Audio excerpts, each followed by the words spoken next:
novo. Eu não acredito que a sua pro não estava gravando. Eu me empolguei, eu me esqueci de gravar. Ok, mas vamos lá, deixa eu ver se eu consigo aqui fazer esse... E ainda teve alguém que me perguntou, Pro, tá gravando? Eu falei, tá gravando, né? Gravei as outras aulas e essa aqui não. Deixa eu fazer, então, um resumozinho aí para quem perdeu, tá? Olha só, lembrar de verificar as aulas lá no canal do YouTube, você encontra, como eu coloquei, a aula de hoje, Elites Consórcio, parte 1, parte 2, parte 3. Lembrar sempre de acessar o Google Classroom, porque vocês vão encontrar as aulas destinadas para vocês e as aulas da outra turma, porque assim eu estou conseguindo complementar o conteúdo. Falando da linha do processo, lembrar sempre que o processo começa com a petição inicial. Vou só repetir porque a gente não estava gravando essa parte, beleza? Aguentem aí mais um pouquinho. A petição inicial. Quem propõe a petição inicial? A parte autora. Tudo o que a parte autora tiver que falar, bebê, o momento para ela falar é na petição inicial, ok? Então, assim, não dá para depois ela alegar outros fundamentos, a não ser que a gente esteja diante de um fato novo ou de uma prova nova. Por isso que, quando vocês chegarem na parte de estágio, que é a parte prática do curso de Direito, vocês terão estágio de processo penal, estágio de processo trabalhista, estágio de processo civil 1 e 2. O MEC obriga, tá? Você tem que passar por esse estágio no núcleo da faculdade para a validação do curso de Direito de vocês. Vocês vão perceber o quão é importante saber construir uma petição inicial bem feita. Ou seja, qualificar a parte autora, conforme o 319 e o artigo 320 do CPC. Tem que qualificar corretamente, colocar o nome da ação, o nome da parte ré, trazer os fundamentos, né? Tudo que consubstancia a letra da lei, a causa de pedir, a doutrina, tá? O próprio Daniel Assunção, a jurisprudência, o que o tribunal, o STJ, o STF já se decidiu a respeito e saber formular bem os pedidos. Amores, na época em que eu me formei, eu não sabia para qual área eu iria seguir. Aí eu dizia assim, ser juiz é muito bom, ganhar bem e tal. E por conta disso eu estagiei na Defensoria Pública, eu estagiei na promotoria, estagiei com o juiz. Então, por vezes, você percebe o quanto o juiz ele quer conceder a tutela, o quanto ele quer conceder o direito. Só que, na prática, ele não consegue porque o advogado não soube formular o pedido. O advogado fez o pedido mal feito e o juiz não pode dar a mais do que o que foi pedido. Pedido ultra petita. Ele não pode dar diverso do que foi pedido, extra petita. Ele tem que dar de acordo, se é para dar, com o que foi pedido. Tá certo? Porque senão gera uma sentença nula. Então, você tem que saber pedir. Depois da petição inicial, só para te lembrar, a gente vai parar no juiz. Se há mais de um juiz na comarca, existe a distribuição, o sorteio. Tendo havido a distribuição, o juiz recebe o processo e, claro, óbvio, ele vai fazer a leitura para saber se foram cumpridos os requisitos da petição inicial. Esses requisitos da petição inicial estão prescritos lá nos artigos 319, 320, 321 do CPC. Fala tudo que deve conter uma petição inicial, beleza? Após isso, não vai mandar citar o réu para contestar, não. Se a petição inicial estiver ok, chuchu, beleza. O juiz, então, ele vai marcar uma audiência de mediação e conciliação. Essa audiência está prevista no 334 do CPC 2015. Vocês já viram, vocês já estudaram comigo essa audiência, os requisitos, tudo que tem que ter, tá? Se as partes não mediarem, não conciliarem, aí sim, no próximo dia útil subsequente, inicia-se o prazo para a parte ré, que é o prazo de 15 dias para contestar. Então, Após isso, aí o juiz pode deferir para a parte autora o prazo de réplica, 15 dias úteis. Os prazos foram unificados no CPC 2015, tá? São sempre de 15 dias úteis. Depois, a parte ré, a tréplica, em face da réplica da parte autora. O juiz ainda pode designar uma audiência de justificação para que as partes justifiquem o objeto do pedido.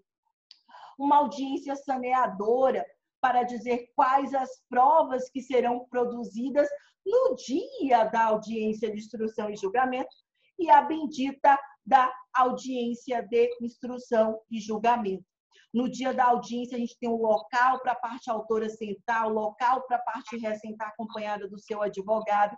Se a gente tem aquele expert, lembra do que a Pro falou, o perito, ele vai ser ouvido primeiro. Se há o assistente técnico, sempre a parte autora é ouvida primeiro. Aqui não é penal, nem é processo penal, bebê, tá? Então, primeiro o assistente técnico da parte autora vai ser ouvido, depois o assistente técnico da parte ré vai ser ouvido. Depoimento pessoal da parte autora, depoimento pessoal da parte ré. Lembrando que sempre o advogado pode fazer pergunta para a sua própria parte, para a parte contrária, e o juiz também pode inquirir. Partes, tá? O juiz tem um comando do processo, a diretiva, as testemunhas, o perito, quem ele quiser inquirir. Amores, após isso, o juiz, então, ele terá o processo para si. A ideia é que ele terá o prazo de 30 dias, é um prazo até impróprio, porque não tem uma sanção prevista na lei, mas o prazo de 30 dias úteis para proferir uma sentença. Lembrando que a quantidade de testemunhas a serem apresentadas no processo é de até 11 testemunhas no processo civil, tá? Você vai aprender uma regra para processo do trabalho, você vai aprender uma regra para processo penal. No processo civil, até 11 testemunhas, sendo 3 por cada fato, tá? A partir daí, eu havia respondido a pergunta da Luciana, que foi aquela dúvida do litisconsórcio ulterior. Lembrando que eu tenho que ver se eu estou falando do polo ativo, né, da parte autora, como é que eu vou determinar se o litisconsórcio é ulterior ou é inicial? Ulterior ou inicial? Eu vou verificar a petição inicial. Se o litisconsórcio ele é promovido na petição inicial, João e Maria, Vanessa, Rubens e Valesca, autores, pronto, o litisconsórcio ele foi inicial. Agora, e na contestação para a parte ré, quando o réu foi apresentar a contestação, ele já diz, olha, eu e o Mário. Agora, o litisconsórcio foi formado na réplica pela parte autora. Isso se trata de um litisconsórcio inicial ou ulterior? Ulterior. Por que ulterior? Porque se trata da parte autora, deveria ter sido formado na petição inicial. Qual a diferença que tem isso? Meus amores, todas do mundo. Quando o litisconsórcio é inicial, olha para mim, o processo já nasce com mais de uma parte. Então, todas elas puderam produzir todas as provas, acompanhar todos os processos, impugnar, recorrer, fazer a porra toda. Mas, quando o litisconsórcio é ulterior, o juiz vai ter que observar. Imagine o seguinte, olha para mim. Tá o Everton e o Samuel brigando lá pelo imóvel. O Everton diz, eu sou parte autora, esse imóvel é meu. Samuel diz, eu sou parte ré, esse imóvel é meu. De quem é o imóvel? Imagina que no meio da audiência de instrução e julgamento, imagina aquela cena bem hollywoodiana, entre uma pessoa, para tudo. Magistrado, o negócio é o seguinte, está aqui a minha petição inicial, meu brother. O imóvel não é do Everton, o imóvel não é do Samuel. Eu tenho como provar que o imóvel é meu.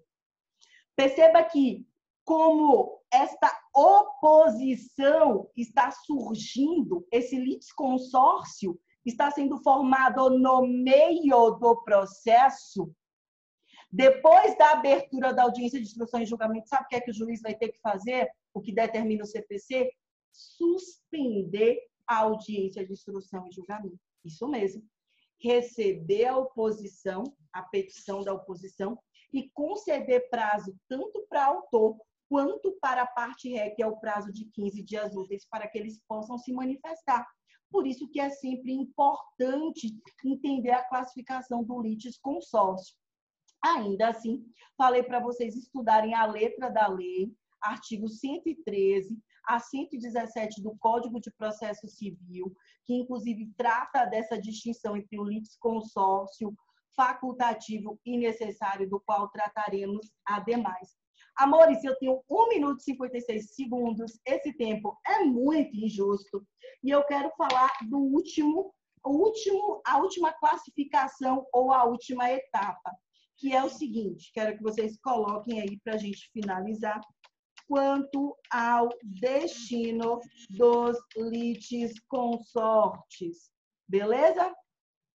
Quanto ao destino dos litisconsortes.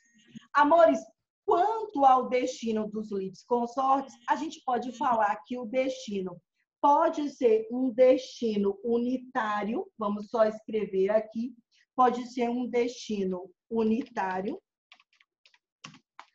ou pode ser um destino simples, ok? Um destino unitário é um destino simples. Provavelmente entendi que porra é essa. O que é o destino unitário? O destino unitário é o seguinte. Pense o seguinte, estou falando do unitário, beleza? Vou abreviar aqui uni. O que o juiz decidir para um, o que o juiz decidir para um, decide para o outro. Por exemplo, é o caso da Karine desembargadora. Se o juiz decide que a Karine tem direito ao imóvel, logo o marido dela tem. Não dá para dar sentenças distintas. Se ele decidir que um ganha, o outro litisconsorte ganha. Se ele decidir que um perde, o outro litisconsorte perde. Ação de prestação de contas de condomínio. Estou achando que o meu síndico está lalando. Eu, então, e mais 5 condôminos entro em face do meu síndico. Ou o juiz decide que nós ganhamos os 5 condôminos